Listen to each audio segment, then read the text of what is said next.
Mr. Grinch, you really are a heel. You're as cuddly as a cactus. I'm the staff hearing officer, and I call the meeting of Wednesday, December 4th to order.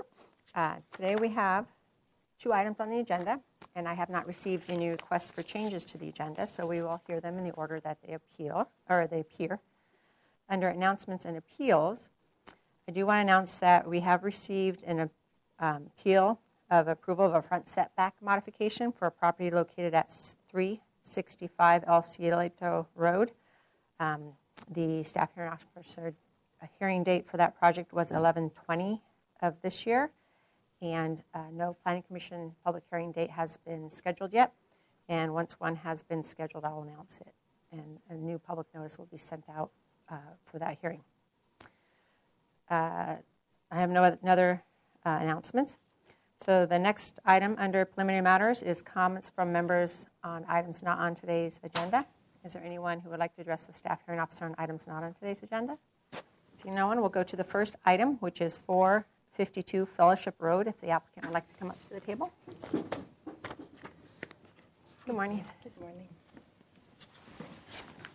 Good morning, Michelle Bedard, Assistant Planner for the project. This project site is located at 452 Fellowship Road on the Mesa. 5,500 square foot site is currently developed with a single family residence outlined here and an existing permitted detached accessory dwelling unit. Proposed project site has been in the building permit, has a building permit ready to be issued for a number of alterations and additions, including the demolition and reconstruction of a new the carport here, front entry and storage addition here, an addition here to the accessory dwelling unit, and a storage addition here that serves the primary residential unit. The purpose of the application before the staff hearing officer today is a requested open yard modification. As said, the building permit that's ready to be issued includes this patio cover here that's outlined in this red color here. And that patio cover meets the minimum requirement for the 20% maximum allowed for patio cover within the open yard requirements. They have not pulled the building permit at this time. They were waiting for this process to request a zoning modification to allow this highlighted area, an extended portion of the patio cover, to exceed, which this portion, highlighted portion here, brings the total to exceed the maximum 20% allowed of the open yard amenities. So the purpose of the application here is for the open yard modification. Staff is supportive of the modification and finds that the patio cover still allows for the purpose and intent of the open yard requirements, allows for sufficient open yard area for the primary residential unit. At this time, we have not received any public comment from any neighbors that I've received at this date, and the application has been deemed to qualify for CEQA exemption. And at this time, staff makes a recommendation in the staff report that the staff hearing officer approve the project, making the findings outlined in the staff report. Great, thank you. I don't have any questions for you right now. Would you like to state your name for the record and provide additional comments? Erica Obertelli. The only thing I would add, thank you, Michelle, I thought that was very complete, was that this here is also a front yard. So there's a frontage on White Avenue and a frontage on Fellowship, which is part of where this problem originated from, was that the whole front yard area had to get moved back to accommodate the secondary front yard. So that would be the only thing I think that would be good to point out.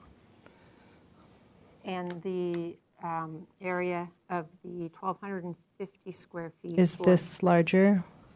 And it doesn't include this building addition, right? That is part of the ADU. So this is the ADU open Right. yard, which is reduced, and then this larger is for the primary residence. So this does come into the 1,250 square foot open yard area, but it does not encroach in the ADU. Reduced open yard. So Michelle, does it meet the 1,250 square foot open yard area for the primary residence? So yes, because the addition serves the accessory dwelling unit, they are allowed to reduce the open yard to serve the accessory dwelling unit, provided that they still meet a minimum 500 square feet for the site. But they still have to comply with the 1250. They're just allowed to reduce the 1250, allotted that they still have the 500 square feet. So they are demonstrating, as she pointed out, this is the 500 square foot area, and this encroaches on the 1250, but it's not part of the modification. It is allowed under the ordinance. Okay, so is that a new change? Because when I was supervising the ADU process, is that when you add an ADU, the required open yard area is 500 square feet for that unit, but you still are required to have 1,200. We don't look at whether it's still there for the family. We look at it for the ADU. So- And if they're proposing to do an addition to the single-family house, they need to show that they have the 1,250 square foot So area. we do. This addition is for the ADU. This addition would, if the ADU was not there, it would go away, and therefore this larger open yard area would still remain. And so if I took and I did this, this, is that's or all the way over here. This area is 1,250 square feet? That's my Correct. question. But you come across this piece because this encroaches and is allowed because that's the open yard when you consider the ADU. That's not correct, but that's another issue that's not here before me. So Right. it is part of this. It's a building obstruction. Open yards required to be open from the ground up. Even though this is for this unit, it's not open yard area, so it doesn't count as open yard area. So just to clarify, though, before they came to the modification process, they have a building permit for all of these elements with that addition, and it has been deemed ready to ready to issue a zoning clearance as proposed. So the zoning plan checker. This configuration was the configuration we were told to use by the zoning department. Okay. And who was So- your plan checker? Brenda Bells. Okay. All right. That was just my only question. Yeah.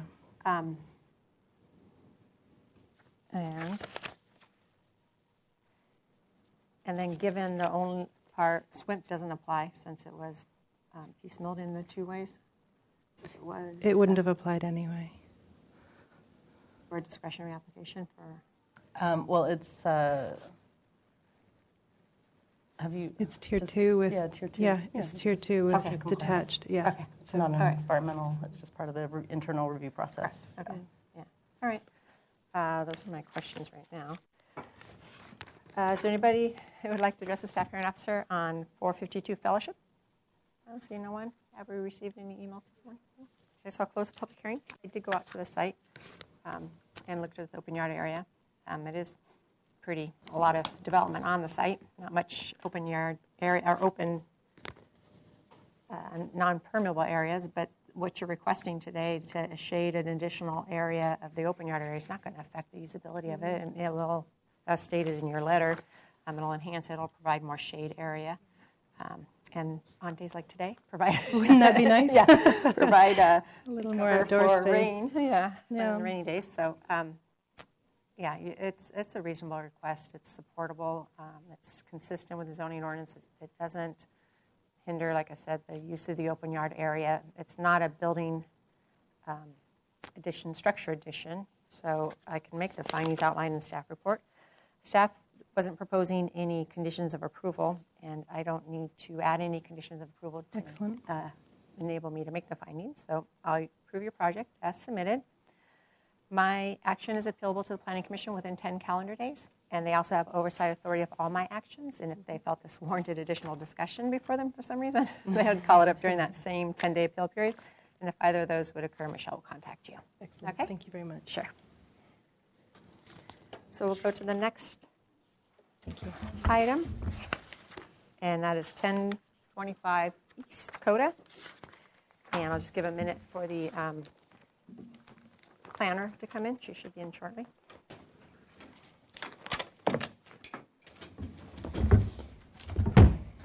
Mary, do you have Stephanie's extension?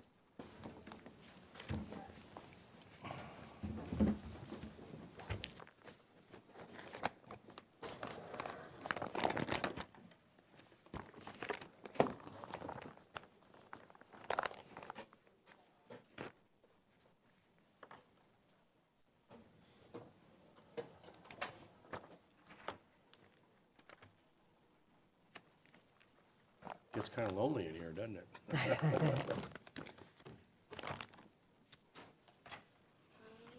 it's okay. I can have,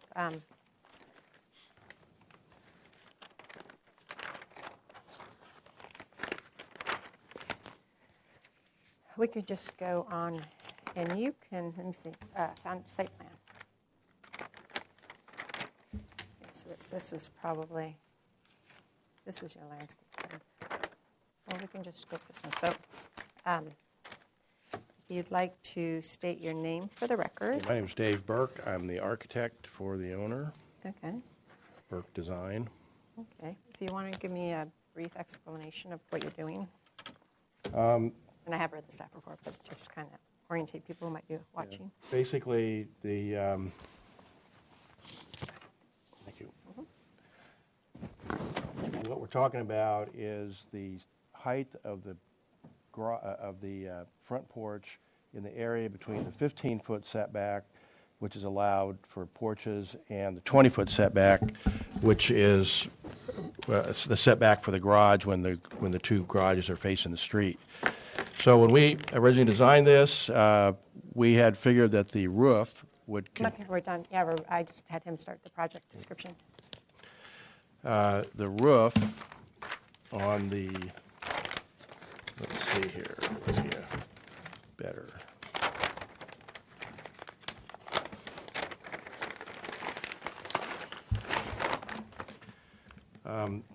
In this situation, we had the roof on the entire building extend, the whole roof structure would extend out over the front porch, which would sort of get the front porch incorporated in the total architecture of the building. When we discovered, after our first submittal, that this area we had measured incorrectly for the height of the porch, we measured from the existing grade up rather from, we measured from the new grade up to be 15 feet, when in fact it should have been measured from the existing grade. And since it's a downsloping lot, it would have caused the front porch area to drop about 30 inches. And because of the height of the plate, it would have put the front porch in as a just sort of a shed roof, which, in our opinion, didn't match what was going on in the neighborhood as far as the rest of the units. And I have some pictures here you can see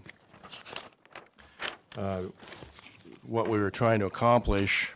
Is you can see that quite a few of the homes, the front porch is sort of incorporated in the front structure of the building, as opposed to a situation like this where it's just a little shed roof coming out in front. And in order for us to meet the ordinance requirements of the 15 foot above existing grade, we would have lost the gable end on the front, and it would have ended up a short little canopy over the front porch, which to my way of thinking didn't really match what was going on in the neighborhood. Because if you look, I got a bigger picture here. Just for,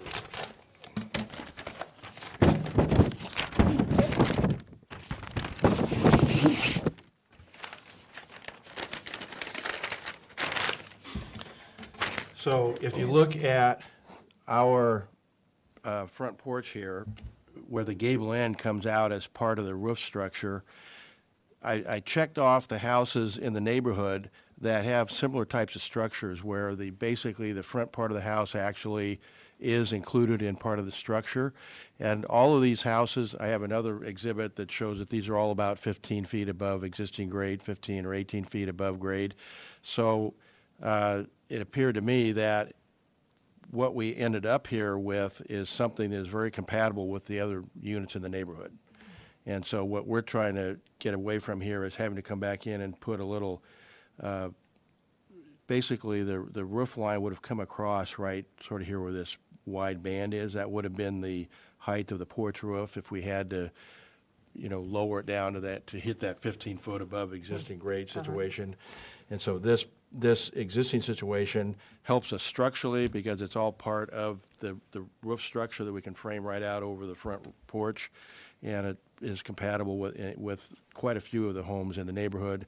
And there is an exhibit where I actually took an overlay of this and overlaid it on the different houses that shows that it's no higher than, in some cases, less tall than some of the other houses in the neighborhood. So that's our Okay. reason for asking for this modification. Okay, great. Welcome. I don't know if you want to, I just, while we were waiting, I said you can just start with this project description and explain the project, so I don't know if you want to. The only other thing I'd want to add is that both the height and the footprint size of the porch is why we're here. The Title 30 does allow for front porches to be in the front setback, but only to a maximum of 6 by 16 feet, and this one would be 5'4" by 19.8. Okay. So it does also require the front setback modification because of that. But overall, staff is supportive of both aspects of the project because it's not providing any floor area in the setback. It is allowing for that continuous roof line, and the width of the porch is allowing it to mimic the inside of the residence. The project was reviewed by the Single Family Design Board and got both preliminary design approval and final approval. And so we know that there's some neighborhood compatibility study that has been done.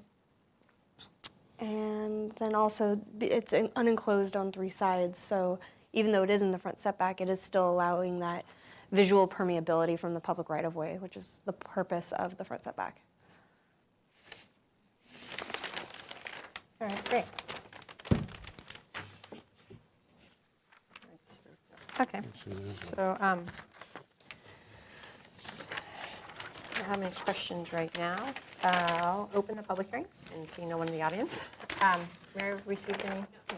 Great, so I'll close the public hearing.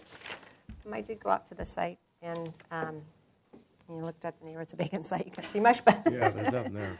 I just kind of looked at the area, and I had the photos that were submitted and just kind of confirmed. And I agree with staff's analysis that this porch element and having you explain your reasonings and thought process on why it was designed that way, it makes sense.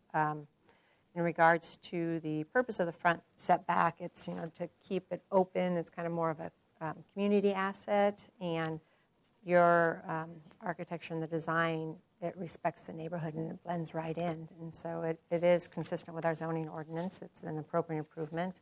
I think porches are good on homes in that it provides the interface between the sidewalk and the house. You sit out there and you can interact and stuff. So I think it is an appropriate improvement for this site. And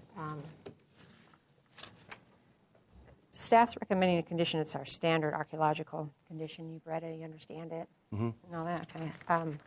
I don't need to add any other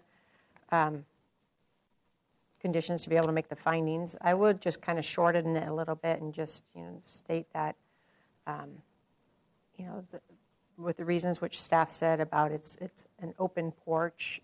It doesn't affect the public right-of-way or the public streetscape. It's consistent with the neighborhood, and take out more of the notes regarding SFDB. It's important consideration in terms of my decision to understand what they thought and how it's consistent with their design guidelines. But in terms of my findings, I take that into account, and I think it's good just having it in the staff report. So make that revised finding or revision to the finding and approve your project subject to that condition of approval in the staff report. And my action is appealable to the Planning Commission within 10 calendar days. And they also have oversight authority of all my actions, and if they felt this warranted additional discussion before them, they could call it up during that same 10-day review period. And if either of those would happen, Stephanie would contact you. Can we go ahead and submit plans back into building department because we're ready for our last plan check? You can. It's at your own risk in case one of these many people in the audience appeals it. However, we cannot sign off on the permit until the appeal period's ended. Right. So we have allowed, being this one has gone through the process of the plan check, and you're already in it, and it was considered a later identification of the need for the mod. You could resubmit. Yeah. We Okay. just won't issue. It's also required that you have the SHO resolution on the plans, and that usually takes a day or so. Oh, okay. So will you send that to me? Is that You'll get it from the admin staff. oh, okay? Great. should Does be that with- go on the cover sheet? Is Yes. that, yeah. Okay.